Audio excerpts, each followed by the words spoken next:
Au départ, on expliquait le phénomène à un désir de ressembler aux Blancs, à un désir d'être plus clair pour avoir une ascension sociale.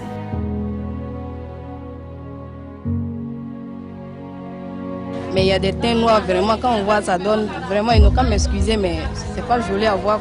Déjà, ma peau est déjà éclaircie. Donc quand je rentre, c'est comme si le soleil qui vraiment apparaît. J'aime le teint clair, ça me plaît, donc je ne veux pas noircir. Je refuse, je ne veux pas. Moi, je l'ai fait parce que mon mari aime les femmes claires. C'est le mari qui pousse femme à faire ça.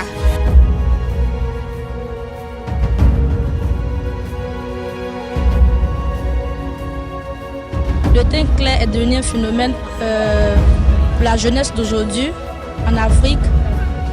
On voit partout, quoi. Je trouve pas le mal, franchement. Je suis clair de nature, mais j'ai rajouté aussi. C'est quand les clients viennent, c'est ce qu'ils demandent beaucoup. Tout le monde essaie de changer un peu le teint, éclairci, par rapport au teint noir. Donc, ce qui fait que les noirs n'ont pas trop la chance. Mais je comprends ceux qui se dépigmentent sur la peau. Parce qu'il y en a qui sont pas jolis avec le teint noir. Donc voilà. Je suis noire et je suis belle, fille de Jérusalem. Only bleachings again, you know what I'm saying? Kunta Kinte. That's not your name. Des prix, ceux de ces migrants, vendus 1200 dinars libyens.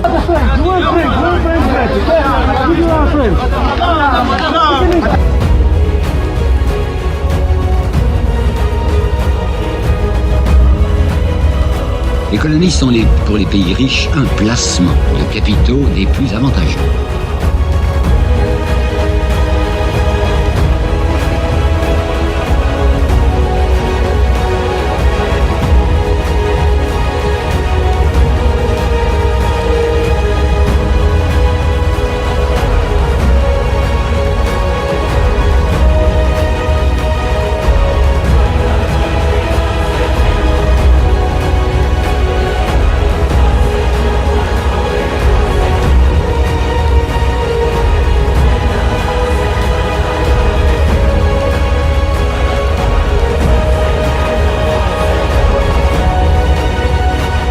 Le drame de l'Afrique, c'est que l'homme africain n'est pas assez entré dans l'histoire. Parce que nous tous, nous le savons, c'est pas un sujet tabou, que l'homme blanc est plus intelligent que l'homme noir.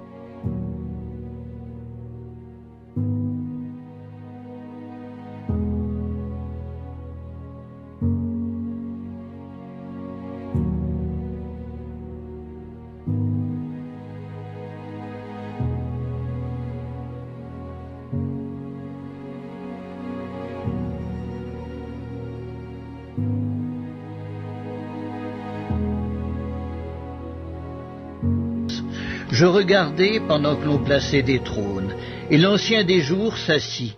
Son vêtement était blanc comme la neige, et les cheveux de sa tête étaient comme de la laine pure.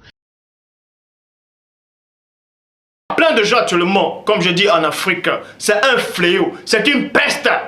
Des gens qui veulent changer les couleurs, des gens qui ont mal, qui se sentent mal dans les peaux. Parce qu'on les a fait croire que être noir, c'est une saleté, que être noir, c'est un déchet, que être noir, c'est moins que rien. Ils ont renié les couleurs.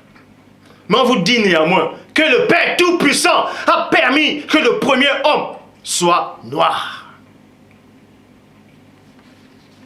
Pour s'envoyer dans Jérémie 13, 23, dans la Bible des peuples, il est dit ceci: un Éthiopien peut-il changer la couleur de sa peau? Point d'interrogation. Un Éthiopien peut-il changer la couleur de sa peau? Et c'est quoi un Éthiopien? Un Éthiopien là, avec quelle couleur là, à cette époque-là? Bible Chouraki, change-t-il sa peau? Le nègre? Point d'interrogation. Le léopard, virgule, c'est bigarreur? Point d'interrogation. Non, vous devez comprendre ici.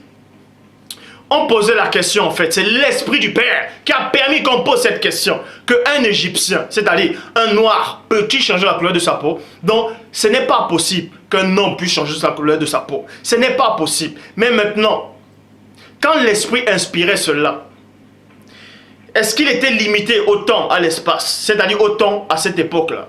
Est-ce que l'esprit de Moudi Malouba ne savait pas que certaines personnes pouvaient changer la couleur de leur peau? Bien sûr qu'il savait, mais vous devez comprendre ici que naturellement, dans le plan du Père Tout-Puissant, l'homme ne doit pas changer la couleur de sa peau. Parce que quand Dieu a créé le premier homme, cet homme était noir. Et Dieu a vu que cela était bon. Et toi maintenant, qui renie ta couleur, toi qui vas à Château Rouge, toi qui vas à Babès, toi qui vas sur Internet commander les produits pour démaquiller ta peau, qu'est-ce que Dieu en pense réellement? Pour ça, on continue dans la tradition écuménique de la Bible. Un noir peut-il changer de peau et une panthère de pelage? Point d'interrogation. Donc vous vous révélez ici, là. On fait la comparaison avec un noir et une panthère ou bien un léopard. Parce que le léopard a des bigarrures, a des taches, a des rayures sur le corps. Et c'est beau sur lui. De même que quand vous voyez un tigre a des traits sur lui, a des rayures. Vous voyez, si on enlève des rayures au tigre, il va perdre sa beauté, il va perdre sa valeur. De même que cet homme-là, noir donc, cet Éthiopien, on dit, est-ce qu'il peut changer la couleur de sa peau? Ça veut dire que s'il change la couleur de sa peau, il perd sa valeur. Il perd sa beauté. Sans cela, la parole pose ici. On vous pose cette question. Est-ce qu'un noir, en gros, ça veut dire, est-ce qu'un noir doit changer sa peau, la couleur de sa peau? Non, parce que Dieu a vu que cela était bon. Et toi maintenant, qui es-tu pour mettre ce que Dieu a dit que c'était bon? Qui es-tu pour remettre ça en question? Qui es-tu pour remettre cela en question? Nouvelle Bible seconde, il est dit. Et ensuite, nous allons aller dans Job chapitre 10 au verset 11. Dans la Nouvelle Bible seconde, il est dit. Tu m'as revêtu de peau et de chair et tu m'as tissé d'os et de tendons. Tu m'as revêtu de peau. Donc on vous dit cela que Dieu a revêtu de peau à quelqu'un. Et cette peau-là avait une couleur. Pour ça, je vous exhorte d'aller dans Cantique des Cantiques chapitre 1 au verset 5 dans la Nouvelle Bible seconde. Il dit, je suis noir, virgule. Je suis noir, virgule, mais je suis jolie. Fille de Jérusalem. Fille avec un S à la fin. Pour ça, on va d'abord s'arrêter dans ce passage-là. On va entrer maintenant plus en profondeur. Vous devez comprendre ici que cette femme-là, elle vous fait comprendre qu'elle est noire. Elle accepte sa couleur. Elle accepte son physique. Elle accepte son apparence. Elle accepte sa différence. Et elle se trouve jolie. Or, la plupart des filles actuellement, la plupart des femmes actuellement se décapent la peau, changent de couleur de peau. Parce qu'elles sont complexées. Parce qu'on les a fait croire que être noir, c'est sale. On vous a fait croire que être noir, vous n'allez jamais réussir. Qu'il faut blanchir votre peau. Il faut décaper votre peau. Et en cela, la société va vous accepter. Quelle société? La société du démon. La société de ceux qui ne connaissent pas le Père. En Afrique, vous voyez un peu partout maintenant. Ils se moquent de tous ceux qui sont vraiment noirs, bien foncés. Les grands-mères même du village se décapent la peau. Elles blanchissent les peaux. Vous voyez des femmes ici. Elles arrivent en Europe. Elles veulent changer de couleur. Elles veulent changer la morphologie, la physionomie de leurs cheveux, de leur apparence. Parce qu'elles sont complexées à l'intérieur d'elles. Vous avez reçu un esprit d'égarement. Un esprit de confusion. Deutéronome 28, 28.